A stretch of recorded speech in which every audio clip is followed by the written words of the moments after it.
So I want to start off with a little bit of a game. And yes, I use quotation marks for a reason there because I feel like games should be fun. And this might not be a super fun game, but it might elicit a little bit of childhood memories in you. I'm going to say a few phrases that many of us will recognize, whether they were said to you while you were growing up or they're just something that you widely knew about adults thinking about kids. I'll say the first half, and I'd love for you to try to finish the sentence for me. Children are meant to be seen and not heard. If you don't stop crying, I'll give you something to cry about. I brought you into this world and I can take you out. Most of these lines we might even laugh at now. But the fact that they're so familiar to us that they're easy to recite says something. These sayings reflect ideas that were once widely accepted. Children are meant to be seen and not heard. Children should be observers and not contributors. If you don't stop crying, I'll give you something to cry about. Corporal punishment as the only means to discipline. I brought you into this world and I can take you out. Children are understood as property and not people. These ideas shaped generations, and they have created patterns that have existed for centuries in many cultures. But Jesus has a habit of flipping our assumptions. In the ancient world, including among the Israelites, children were generally viewed as low-level dependents. Some scholars even say that children are not real persons until they become adults. They're needing to be filled up. What my education degree calls tabula rasa, meaning blank slate, meaning that there needs to be knowledge filled into kids because they don't have any innate knowledge when they're born. So it's not surprising that when we find a story in the book of Matthew where people are bringing children to Jesus to be blessed, to be filled up. It's also not surprising that the disciples, when they see this moment happening, are trying to send these parents and families away. What is surprising is Jesus' response. In Matthew 19:13-15, he says, "Then people brought little children to Jesus for him to place his hands on them and pray for them. But the disciples rebuked them. Jesus said, 'Let the little children come to me, and do not hinder them, for the kingdom of heaven belongs to such as these.' When he had placed his hands on them, he went on from there." This passage often becomes a rallying cry for many children's ministries, and rightly so. It's a beautiful, direct quote from Jesus about kids, and it can be painted on a wall beautifully. But if we were to stop there, only ever seeing the script on the wall, we would miss its deep theological weight. Jesus isn't only affirming the worth of children, he's revealing something radical about God's kingdom. The kingdom belongs to such as these: the small, the overlooked, the ones with no social leverage. If we think back to our spiritual practice that we all experienced together, maybe we can recognize that idea of social leverage in a little bit of a different way. Those who've experienced barriers in life where they are starting their race multiple steps back from someone else. If Jesus says, "Let the children come to me," then we have to ask, where is Jesus found today? At the beginning of his ministry, Jesus makes it pretty clear in Luke 4, quoting Isaiah. He says, "The Spirit of the Lord is on me, because he has anointed me to preach good news to the poor.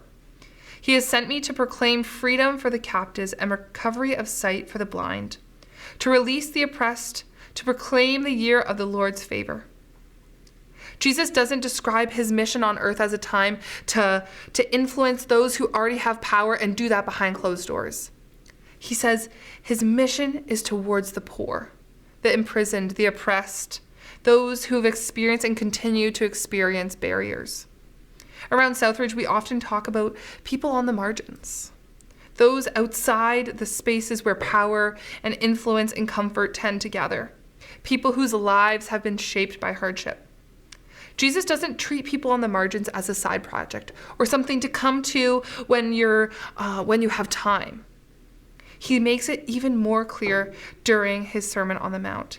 He says, "Blessed are those who are poor in spirit, those who mourn, the meek, the merciful, the peacekeepers, the persecuted," not as the people to recognize when you have that spare time.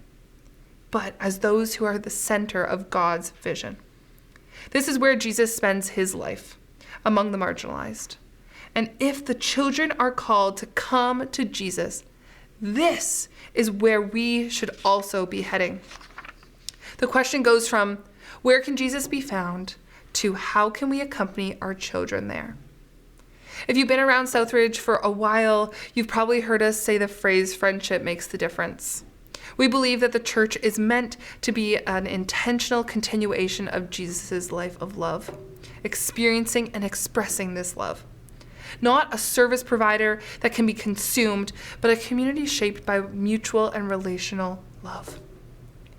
When we're in proximity to and in friendships with those on the margins of our society, we begin to be opened up to the realities and truths of the life that they live. When we are in these relationships, we also see the work of God breaking cycles of poverty and isolation and fear. And we believe and we have experienced that when we are in these types of relationships, our hearts are ever changing and becoming more like Jesus. We continue to learn that this core sentiment as we understand that God is love. He isn't just a message about love or a truth of love or a call to or a commandment to love. Although these things are true, in the truest sense though, it's that God in his full image is love. Even Jesus' own disciples needed to learn this, despite experiencing the life and miracles of Jesus day after day. When Jesus' disciples were in a boat and a massive storm comes, and Jesus calms the storm in one word, they ask, "Who is this?" They don't understand Jesus' power and connection to God. After the best of the best experience of discipleship with Jesus, where they've spent every single day with him, they've followed him everywhere that he's gone, where they've watched him heal, eaten with him, spoken with him, prayed with him, and had deep connection with him, the disciples were still at a who is this level faith. It isn't until Jesus invites them into this ministry with him that they begin to see his true identity. In Luke 9, it says, Jesus summoned the 12 and gave them power and authority, and he sent them out to proclaim the kingdom of God and to heal the sick. We see here that Jesus calls the 12 not just to see and hear, but to do. He calls them to do, to experience and express love. He calls them to walk in faith. Jesus' discipleship approach went from disciples being students to allowing them to be teachers, even if they weren't fully feeling like they were ready to do that yet. They stepped into experiential discipleship. They became love with skin on. And only then, after being part of Jesus' mission tangibly, when they were asked again who Jesus was, Peter said, God's Messiah. The reason we believe we are called to be missional, to live in relationship across societal barriers and boundaries, is because that is when we get to both experience and express Jesus' true character of love.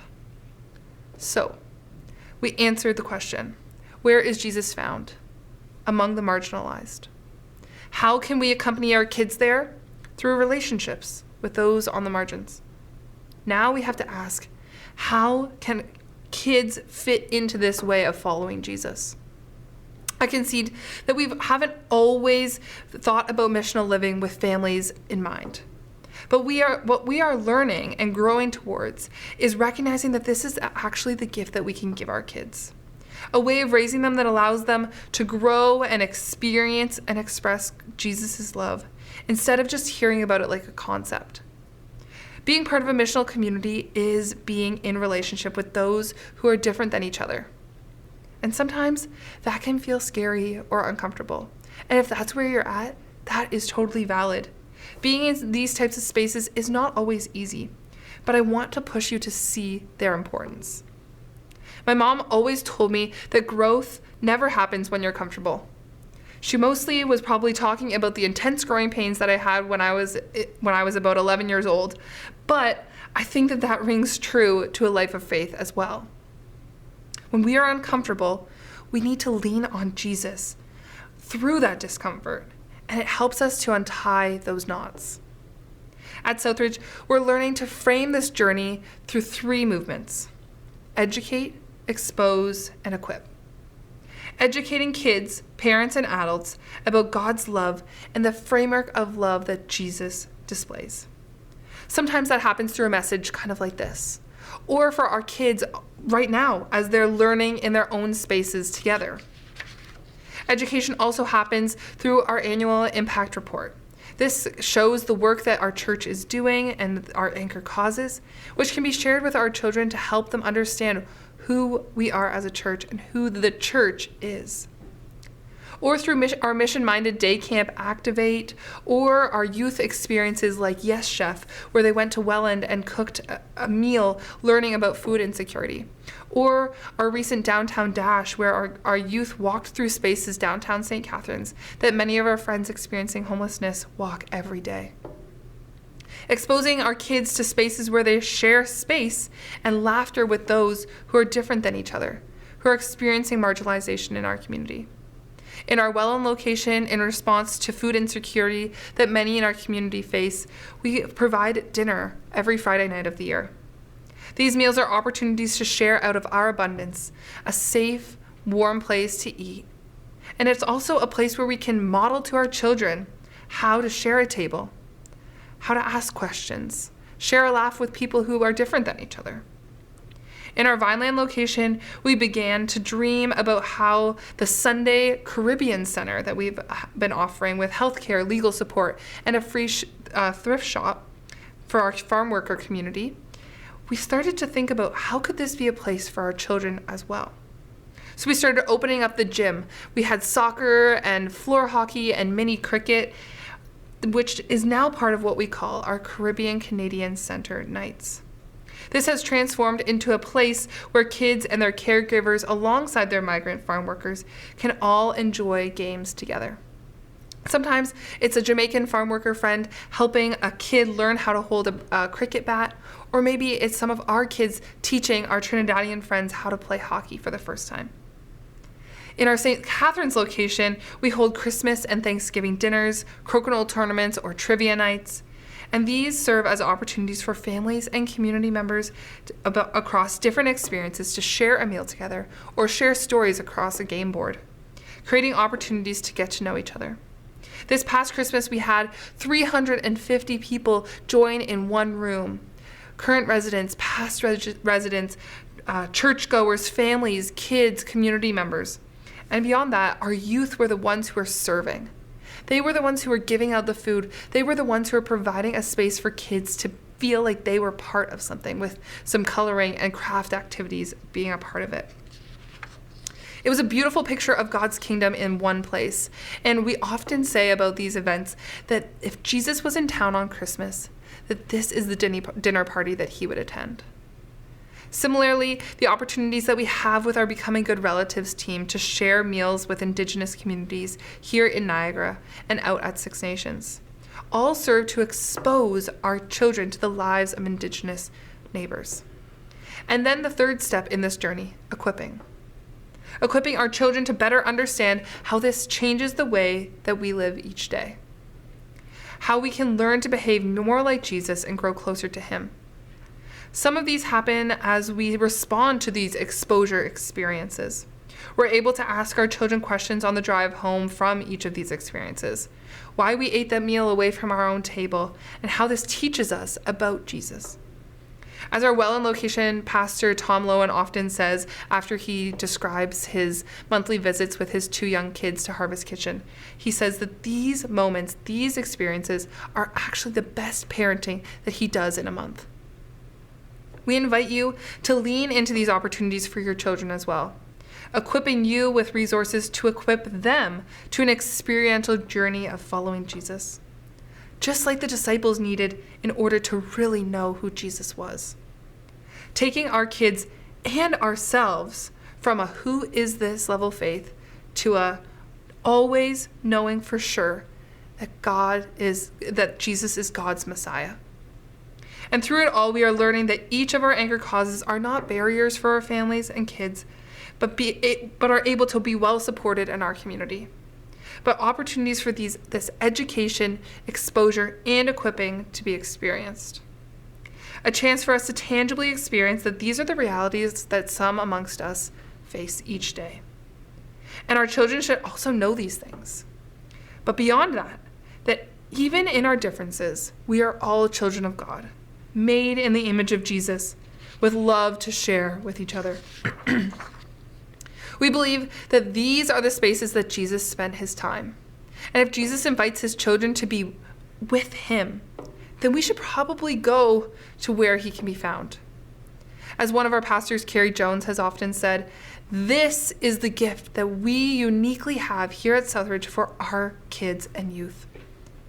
This is what we have here for your kids, or how I like to say it because I don't have kids, our kids, or even our adults, our people. Research shows that for many who have grown up in the church, faith deconstruction often happens around the post-secondary education timeframe, when they become aware of social challenges that don't really align with the Jesus that they know and the church that they've experienced. When there is a misalignment of the way of Jesus, who is among those who mourn and are persecuted, and the church who puts up walls against those who mourn and who are persecuted. There's often a faith breakdown for our young people. As a missional church, we hope to expose our kids to these social challenges in the world, and we do that in the context of Jesus, addressing those challenges through and with Jesus, so that there's never a disentanglement needed to happen, because their orientation of Christ is always towards the other rather than away from these challenges. So the last question that we must answer is it worth it? Of course it's worth it. Our kids' faith means so much to us. And if we can help them build their faith that sticks, we want to be a part of that. These opportunities are definitely worth the challenges. I want to share a trend that was going around this past year with parents. And they would say one of those old phrases that came from our game that we played at the beginning of this time together. But people filmed their kids actually saying the end of the sentence, what came to mind when they heard that first part of the sentence. So take a look at what one kid was recorded saying. All right, just finish my sentences, okay? Okay. I'll give you something to lighten your day. I brought you into this world and I want you to live it to the fullest. just wait until I don't know about this one.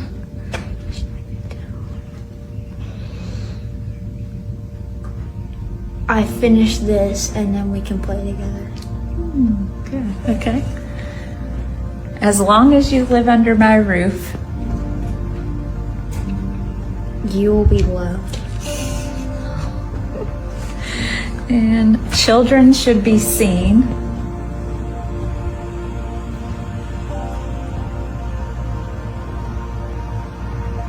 And cared for. Other answers that were shared among these thousands that were recorded were, I brought you into this world and I can keep you safe. Kids are meant to be loved. If you don't stop crying, I'll hug you.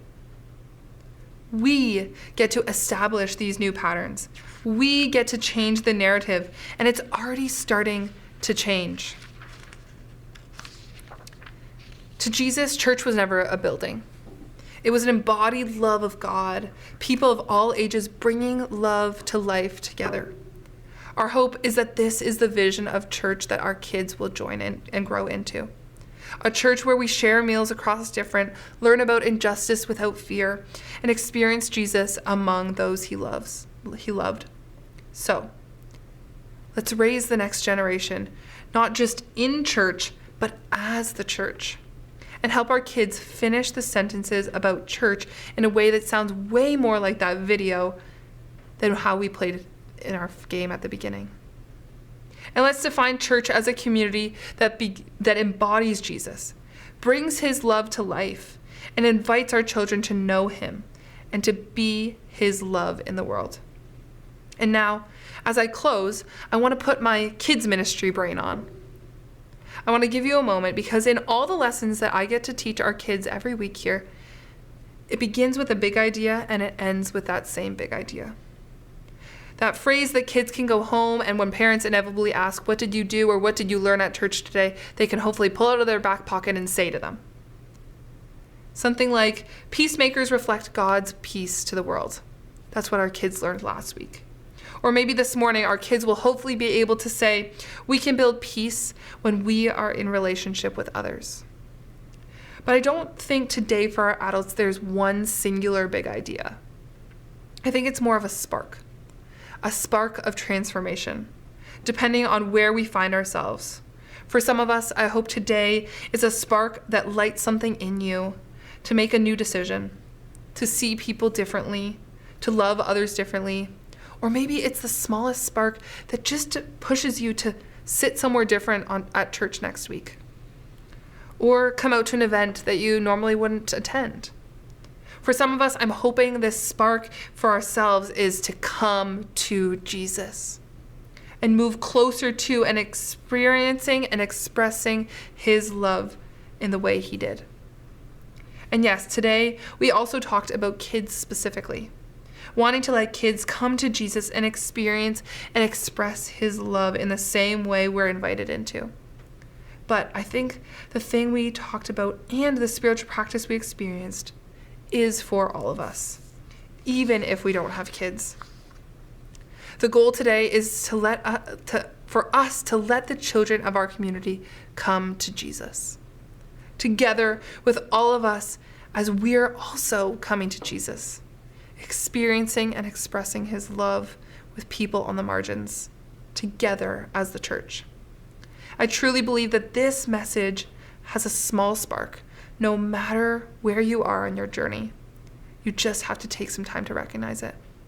So I want to give you a silent moment to identify your takeaway for today, your spark, with the question, where is God leading you on your journey towards love today?